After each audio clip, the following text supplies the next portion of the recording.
ಇದೇ ತಿಂಗಳು 18ನೇ ತಾರೀಕು ಮತ್ತು 19ನೇ ತಾರೀಕು ಅಂದರೆ ಶನಿವಾರ ಮತ್ತು ಭಾನುವಾರ ಬೆಂಗಳೂರಿನ ಅರಮನೆ ಮೈದಾನ ಗಾಯತ್ರಿ ವಿಹಾರದಲ್ಲಿ ವಿಶ್ವಾಮಿತ್ರ ಸಮ್ಮೇಳನವನ್ನು ಅಖಿಲ ಕರ್ನಾಟಕ ಬ್ರಾಹ್ಮಣ ಮಹಾಸಭಾ ವತಿಯಿಂದ ಹಮ್ಮಿಕೊಳ್ಳಲಾಗಿದೆ. ತ್ರಿಮತಸ್ಥ ಸ್ವಾಮೀಜಿಗಳು ಆ ಕಾರ್ಯಕ್ರಮಗಳಲ್ಲಿ 2 ದಿನದಲ್ಲಿ ಭಾಗವಹಿಸೋರಿದ್ದಾರೆ. ತ್ರಿಮತಸ್ಥರೆಲ್ಲರೂ ಸೇರುವಂಥ ಒಂದು ಸದಾವಕಾಶ ಇದು. ರಾಜಕೀಯ ವಿಚಾರ ಇರ್ಬೋದು, ಧಾರ್ಮಿಕ ವಿಚಾರ ಇರ್ಬೋದು, ಆಧ್ಯಾತ್ಮಿಕ ವಿಚಾರ ಇರ್ಬೋದು, ಔದ್ಯೋಗಿಕ ವಿಚಾರ ಇರ್ಬೋದು, ಎಲ್ಲವನ್ನು ಚರ್ಚೆ ಮಾಡುವಂಥ ಒಂದೇ ವೇದಿಕೆಯಲ್ಲಿ ಎಲ್ಲ ವಿಪ್ರರು ಸೇರುವಂಥ, ರಾಜ್ಯದ ಉದ್ದಗಲದಿಂದ ಬರುವಂಥ ವಿಪ್ರರು ಸೇರುವಂಥ ಒಂದು ದೊಡ್ಡ ಮಹತ್ ಕಾರ್ಯಕ್ರಮ. ನಾವೆಲ್ಲರೂ ಕೂಡ 2 ದಿನ ಭಾಗವಹಿಸಬೇಕಾದ್ದು ನಮ್ಮೆಲ್ಲರ ಜವಾಬ್ದಾರಿ. ಯಾವುದಾದ್ರು ಕಾರಣದಿಂದ ಸಾಧ್ಯ ಆಗದೋದ್ರೆ 1 ದಿನ ಭಾಗಿಯಾಗಲೇಬೇಕಾದ ವಿಚಾರವನ್ನು ಇಟ್ಟು ನಾವೆಲ್ಲರೂ ಭಾಗಿಯಾಗಬೇಕಾಗಿದೆ. ದಯಮಾಡಿ ತಾವೆಲ್ಲರೂ ಕೂಡ ಬಂದು ಭಾಗವಹಿಸಬೇಕು.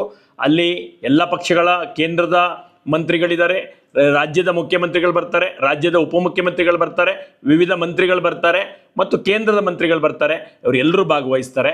ನಾವು ವಿಪ್ರರೆಲ್ಲರೂ ಸಂಘಟಿತರಾಗಿದ್ದೇವೆ ಅನ್ನೋದು ಹೇಳುವಂಥ ಒಂದು ವೇದಿಕೆ ಅದಾಗಿರುತ್ತೆ. ಆ ಮೆಸೇಜ್ ಮುಖಾಂತರ ನಮ್ಮ ಒಗ್ಗಟ್ಟನ್ನು ಪ್ರದರ್ಶನ ಮಾಡುವಂಥ ಏಕೈಕ ಅವಕಾಶ ಸುವರ್ಣ ಸಂಭ್ರಮ ಕಾರ್ಯಕ್ರಮ. ಸುವರ್ಣ ಸಂಭ್ರಮ ಕಾರ್ಯಕ್ರಮ ಅಂದರೆ 50ನೇ ವರ್ಷದ ಕಾರ್ಯಕ್ರಮ. 50ನೇ ವರ್ಷದಲ್ಲಿ ಎಷ್ಟು ಒಗ್ಗಟ್ಟಾಗಿದ್ದೀವಿ, ಈ ಸಮುದಾಯದ ಇಂದಿನ ಸಂಘಟನೆ ಎಷ್ಟು ಅವಶ್ಯಕತೆ ಅಂತ ಹೇಳೋ ಕಾರಣಕ್ಕಾಗಿ ಆ ಸಂಭ್ರಮ ನಡೀತಿದೆ ಅನ್ನೋದಕ್ಕಾಗಿ ನಾವು ಭಾಗಿಯಾಗಬೇಕಾಗಿದೆ. ದಯಮಾಡಿ ಎಲ್ಲ ವಿಪ್ರ ಬಂಧುಗಳು ಎಲ್ಲ ಕಡೆಯಿಂದ ಬರಬೇಕು ಅನ್ನುವಂಥ ಕಳಕಳಿಯ ಮನವಿಯನ್ನು ಮಾಡ್ತಾ, ಮೈಸೂರಿನಿಂದ ಈಗಾಗಲೇ ನಾನು ನಮ್ಮೆಲ್ಲ ಸಂಘ ಸಂಸ್ಥೆಗಳನ್ನ ಸಂಪರ್ಕ ಮಾಡಿ ನನ್ನ ವತಿಯಿಂದ 25 ಬಸ್ಗಳನ್ನು ಮೈಸೂರಿಂದ 2 ದಿನ, ಒಂದು ಮೊದಲನೇ ದಿನ 12 ಬಸ್ಸು, 2ನೇ ದಿನ 13 ಬಸ್ಸು ಮಾಡಿದ್ದೀವಿ. ವಾಹನ ಸೌಲಭ್ಯ ಮಾಡಿದ್ದೀವಿ, ಉಪಹಾರ ಸೌಲಭ್ಯ ಮಾಡಿದ್ದೀವಿ. ಇನ್ನೂ ಹೆಚ್ಚು ಜನ ಬಂದು ಅದ್ರಲ್ಲಿ ಭಾಗವಹಿಸಿ ನೀವು ನಿಮ್ಮನ್ನೇ ಸ್ವಂತ ವಾಹನದಲ್ಲಿ ಬರ್ಬೋದು. ಒಟ್ಟು ಅಲ್ಲಿಗೆ ಬಂದು ತಲುಪಿ ಕಾರ್ಯಕ್ರಮ ಅಟೆಂಡ್ ಮಾಡ್ಬೋದು.